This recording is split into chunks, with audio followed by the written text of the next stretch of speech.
So you found your way into purchasing all of the Tarkir Dragonstorm commander decks, and you found your favorite collections of clans, and now you've got these cards sitting around from other Precons that you need something to do with. Why not the Precon Mash-up, a show where we take cards from existing pre-constructed decks, mash them together, and give you the best results you can with a fun combination of decks. My name is John from the MTG Thoughtcast, and today we've got Dragons! This Precon Mashup is going to be taking the components from the 5 Tarkir Dragonstorm pre-constructed decks and mashing them together using the theme given to us from specifically the Temur Roar, a Dragon Kindred theme combat style deck.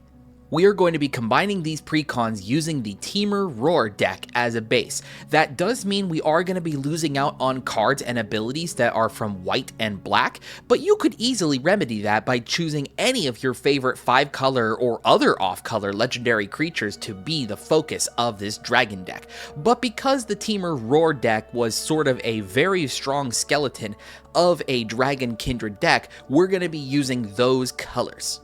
Combining these precon decks together gives us a grand total of 323 unique cards.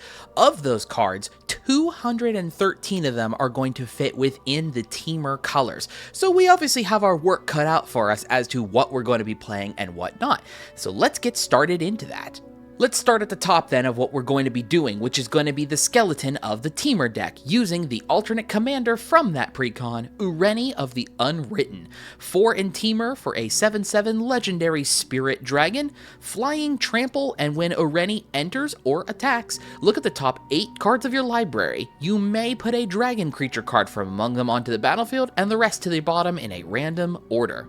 This kind of legendary creature is pretty self-explanatory on what it looks to do, but is going to be our skeleton backbone on what this Dragon Kindred is going to be. A vast majority of the creatures that we are playing, 27 of them as a matter of fact, aside from Ureni, are all going to be dragons. And because the Temur Roar deck was built with this Dragon Kindred theme in mind, a majority of the dragons do directly come from the Temur Roar deck. What we have done in combining these precons is trimming away the sort of, let's say, like less than ideal dragons. We have just the bangers remaining in the 99. But it is going to be important to talk about the stuff we have in here that is not dragon, which is not a ton of, but they are just as fundamental to the deck. We are keeping in basically the collection of non-dragon creatures from the Temur Roar deck who help to directly care with the dragon synergy. 3 of those are going to be the cost reducers, Dragonlord Servant, Nagi Draco Zealot, and Sarkhan Soul of Flame, all of which do an assortment of things, Dragonlord Servant just being a cost reducer, Nagi and Sarkhan doing some other assorted dragon-related stuff. But these are going to just be fundamental to making sure that we can accelerate to Ureni as fast as possible, alongside the other dragons. Our other non-dragon that we are keeping in here is the other commander of the Temur Roar deck, Eshki Temur's Roar.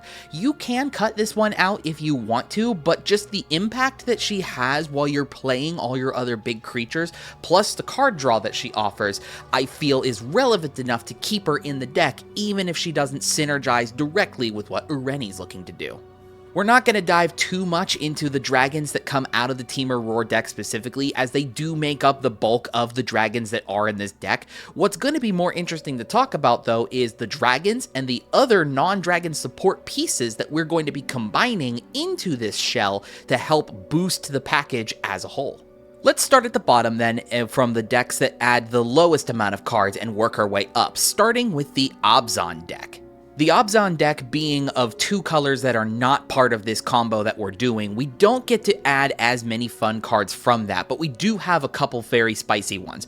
One of which is a new dragon called Canopy Gargantuan. 5 in double green for a 7/7 dragon, flying, ward 2, and at the beginning of your upkeep, put a number of +1/+1 counters on each other creature you control equal to that creature's toughness. So even outside of a toughness matters related strategy, our dragons are still going to have a relatively high toughness overall. This just reads every upkeep, you just get to double the power on essentially all your other dragons. And some of the dragons that do come out of the Temur Roar deck, they actually do have an off-skew amount of power and toughness, so Gargantuan here being able to boost that up does actually help them out quite a bit as far as combat is concerned. The other piece from the Abzan deck that I wanted to include in here is a recursion piece called Kolfanor's Urn, a 3-mana artifact that says whenever a creature with toughness 4 or greater is put into your graveyard from the battlefield, you may exile it. And at the beginning of the end step, any end step that's notable, if there are 3 or more cards have been exiled with this artifact, you sacrifice it. If you do, you return those cards to the battlefield under their owner's controls. What this is going to mean then is that for our high toughness dragons, which most all of them have at least a base of 4, there are a few here or there that are a little bit under 3, but this is what the Gargantuan helps out with as well. But generally speaking, most all of the dragons meet the condition that Kolfanor's Urn is looking for, and essentially what this artifact provides for is a board wipe protection, basically.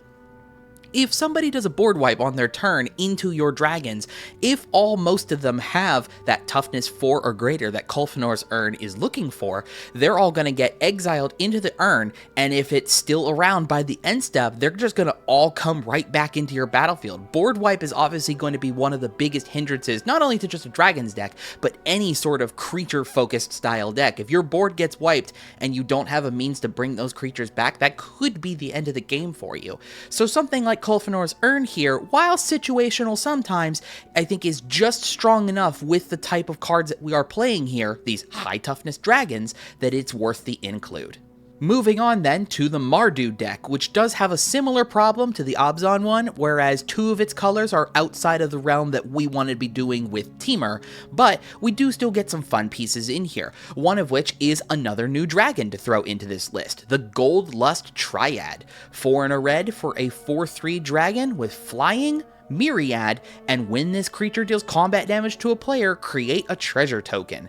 Myriad is going to make a token copy of this dragon for every other opponent that the original is not attacking, so if you're able to just get in there with a minimum of 3, maybe 3 or 2 of these dragons connect, that's a treasure off of each one of them, which obviously 1 is good because combat damage, but 2, the treasures help ramp out into some relatively larger dragons. You'll notice this one only costs 5, so getting this one down at a relatively faster pace lets you get into some of the ones that cost like 7, 8, 9 a little bit faster. The Mardu deck in specific also does bring us Lightning Greaves, which is just overall a generally good protection spell, not only for Ureni, because we want to keep doing her combat triggers as often as possible, but anything else that we would have down early that we want to make sure stays alive, like our dragon cost reducers, or any of the other cheap, like the Gold Lust Triad that we were just talking about, something you want to keep alive until Ureni comes down into play. But the other really fun piece that comes from the Mardu deck is the Blade of Selves, another Myriad focus card. It's a 2-mana equipment, gives the equipped creature Myriad, and then it equips for 4. If you throw Myriad onto a legendary creature, barring any other shenanigans you have down in play, you do still get to have those tokens enter the battlefield. They will be sacrificed due to its legendary rule, but if we throw Myriad onto Ureni, for example, we do get Ureni's enter the battlefield trigger however many times you have equal to your opponents.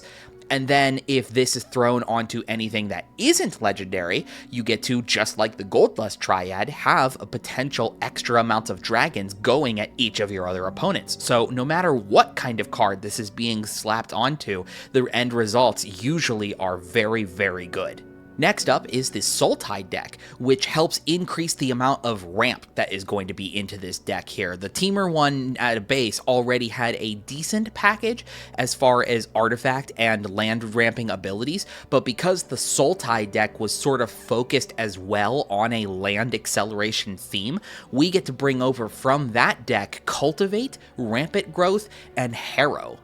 All 3 of these pieces are very fundamental when it comes to land acceleration. You could cut the Harrow if you feel up to it, if you don't like the idea of sacrificing lands, but these are fundamentally important to especially making sure that you get all the colors that you need to and not relying on artifact rocks so much, as those can be destroyed. Not all the time, but it is harder to remove lands than it is artifact rocks.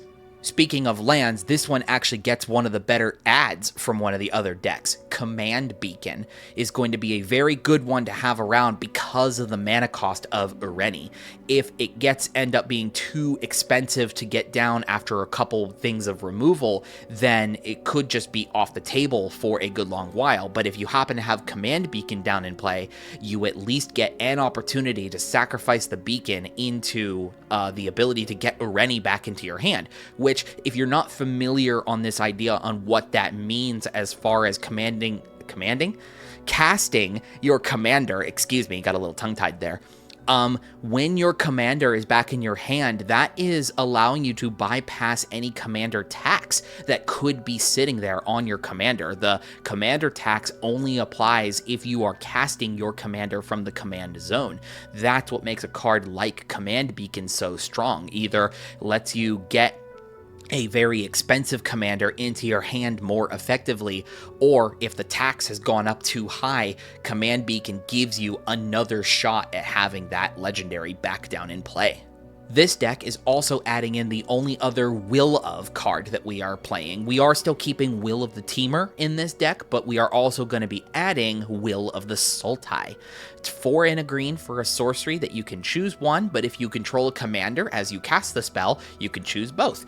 You either have a target player mill 3 cards, then return all lands from your graveyard to the battlefield tapped, or you put X +1/+1 counters on target creature, where X is the number of lands you control, and it gains trample until end of turn. Both modes on this card are relatively good. You probably will be doing the X/1/1 counters more often than the target player milling and then returning your lands, but having both options is potentially available, and while still keeping lands in here like Bountiful Landscape and the Command Beacon that we were just talking about, there could be some use in being able to recur your lands back from the graveyard, and you kind of have no reason not to if you are casting this with Ureni down in play. So I feel it was just cool enough, especially with the X/1/1 counter and granting trample, that it was worth the include into this deck. The last deck that gets mashed up into here is the Jeskai deck, which on its own adds most unique cards into this list outside of any of these other ones that we have talked about so far, giving us 2 brand new dragons to play in this list, the Mana Form Hellkite and the Transcendent Dragon. We'll start with Mana Form Hellkite real quick. It's 2 and double red for a 4/4 dragon with flying that when you cast a non-creature spell, you create an XX red dragon illusion creature token with flying and haste, where X is the amount of mana spent to cast that spell. Exile that token at the beginning of the next end step. This is a very fun one to have because, one, it comes down relatively early, costing only 4 mana to get down, and as we have it sit there and do our other setup of things like ramp pieces, card draw spells, and other support pieces that we play in here, it's going to be giving us a little bit of extra combat support until we can get to these larger dragons. Again, since the Jeskai deck was focused on non-creature spell stuff specifically, this dragon in specific could be one that you decide to either cut or capitalize on. That choice would be completely up to you if you end up building a style of deck like this. I just thought it was a nice include to have, as being dragons that are high in their mana value, you may not have a lot of them down crazy early, so getting some decent power dragons before turns 4 and 5 is something that this deck will want to do, and Mana Form, I believe, fits that role relatively well. The other one from that deck, Transcendent Dragon, 4 and double blue for a 4/3 dragon with flying, flash, and when this creature enters, if you cast it, counter target spell. If that spell is countered this way, exile it instead of putting it into its owner's graveyard, and then you may cast it without paying its mana cost. Being a very heavy creature-focused deck, we are playing basically next to none as far as the counter spells are concerned, and in fact, I actually know there are no other counter spells in this deck. So this dragon is going to be essentially the counter spell you have in here. And it works relatively well with Ureni, since Ureni's own ability of entering or going to combat allows you to go a number of cards deep and put a dragon into play, it may sound mana intensive to leave the 6 mana up for this dragon, but if our commander is putting these dragons down into play, you kind of don't have a reason to spend your mana otherwise until this is necessary. Aside from the inclusion of an Is It signet from this deck as well, the bulk of what gets added from the Jeskai deck is going to be better card draw.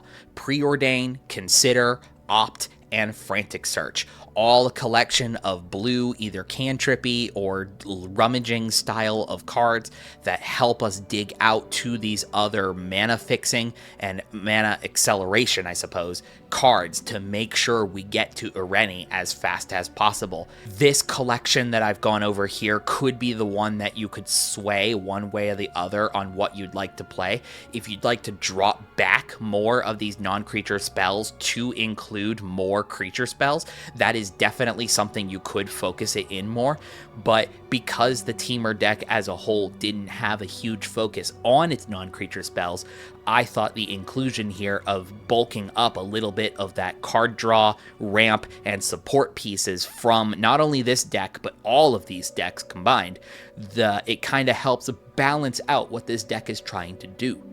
I mentioned at the beginning that we had a little over 200 cards in the Teamer color selection across all 5 of these decks to pick from, so obviously some give had to be had when it comes to picking which types of cards to throw in here, and so we definitely made some cuts on some of the dragons, some of the non-dragons, some of the non-creature style support cards, so that is a very flexible amount that you can do. Like I said, if you wanted to drop the non-creatures a little bit more and bulk up your dragons count, absolutely, go ahead and do it. If you wanted to trim the dragons back in favor of doing more support as far as non-creature spells like removal and things of that nature, you could absolutely do that as well. Focus the deck more towards like playing a mid-rangey thing where you're taking control of the early game, and then Ureni will just always go and find the max value dragons. There's a lot of different build directions we can go with here. And obviously, as we had talked about as well, if you don't like just doing Ureni, throw in your favorite 5-color legendary creature. Now you can pull over all of the dragons from all of these decks that we had talked about today and make yourself the most wonderful collection of Tarkir themed Dragonstorm.